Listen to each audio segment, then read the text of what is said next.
While video games today are a multi-billion-dollar industry driving forward technology and innovation, there's still a lot of people who enjoy the classics of yesteryear. For some, it's more than just a fun hobby. It's also a way to bring people together for a great cause. Blaine Singletary brings us their story. What's it like to play the Nintendo Entertainment System? You probably remember that first time you tuned your TV to Channel 3, popped in a cartridge, and plugged in to a fun adventure. And while that might have been over 30 years ago, for some, the adventure hasn't ended. So the Retro Gamer Society is a group that formed in 2010 for fans of retro video games. That's BC Phillips, founder of the Retro Gamers Society. Every month, they meet up at Cactus Jack's Arcade in Oklahoma City to hang out, trade their games and consoles, and of course, play them. Then we started with a Craigslist ad and a Facebook group, and there was 4 or 5 of us that met up at an Applebee's, and almost 6 years later, here we are. Today, that Facebook group has grown to over 3,000 members and has even spun off into other states. The big question BC and many others in the group often get asked is, why retro? The thing is, that was our game when we were kids. Everybody growing up played Nintendo, Super Nintendo, Genesis. That was our jam. And now we're older, we all have big boy jobs, and we're buying back bits and pieces of our nostalgia. And so when I walk into my game room, what I see is all the things I wanted to have when I was a kid. And nostalgia is proving to be a lucrative market. New devices are being released with the retro consumer in mind. And just like rare comic books or baseball cards, some sought-after games are even going for tens of thousands of dollars. But this group of gamers aren't only collecting coins for themselves. $15 right here. Who wants more? Amos, I know you got money. 25.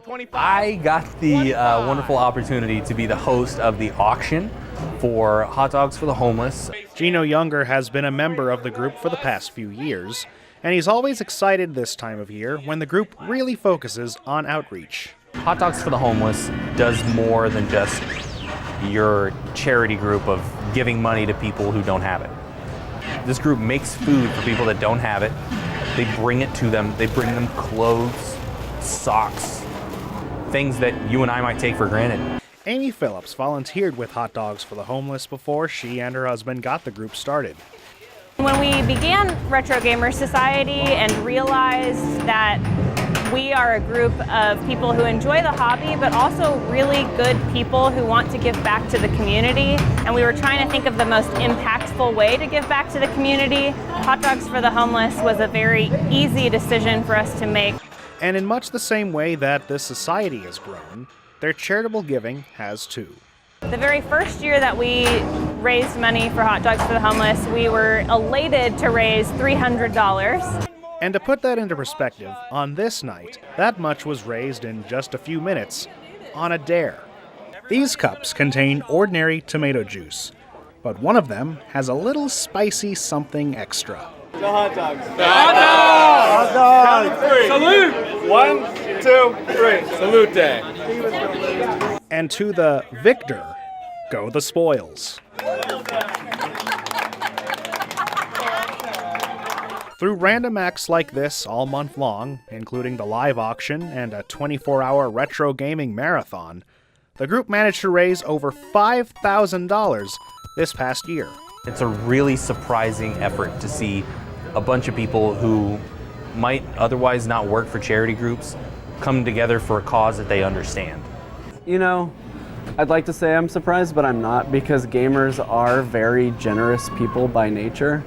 Something that may run countercurrent to the antisocial gamer stereotype. You look at some of the generosity of the retro gaming community and the broader gaming community. People are donating a lot, and some of these drives raise millions of dollars. So I'm not surprised, but I'm humbled by the fact that the community has rallied around this particular cause and is making a really dramatic change in Oklahoma City's community. And this is what it all goes to. A charity that's hands-on in giving, though it might be hands-off in receiving. Rick Swiden is the founder of Hot Dogs for the Homeless and has showed up to give meals and then some to the homeless in downtown Oklahoma City almost every Sunday for the past 15 years. I marvel because I literally will not ask for money. If it's meant to go on, it'll just go on. I guess somebody has a bigger plan for us, so it's very exciting to just see it unfold. And when it comes to a long-standing problem like hunger, it takes a community to fight back.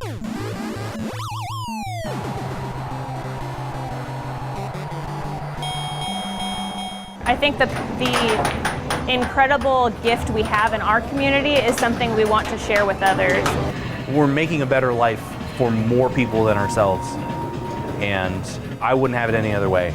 There tends to be a stigma surrounding the gamer, or the geek, or the nerd culture, and frankly, that's absurd. When you see this group get together and meet up in a location like this, and everyone just gets together, they talk, they hang out, they're playing games together, you can really see that it's a community bigger than the trope that has been created about it.